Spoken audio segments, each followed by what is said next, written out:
My love was as cruel as the cities I lived in.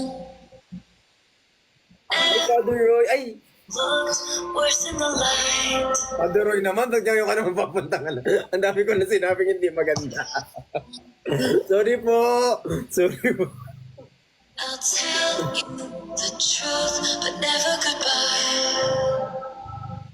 Oh, yung dami ko kasalanan tonight. Tapos si Father dumating. I saw you. Ang galing naman ng playlist mo. Kaya nga eh, kumatay eh. I thought of you. Grabe yung playlist. Sobrang nanggigigil ako. Pwede kong sirain yung laptop na yan. Now I see that. Hindi ko alam bakit ganito. Parang naka-cue na siya. Ano yun na ba yan? Oo. Trust the lucky. Thank you, Chard!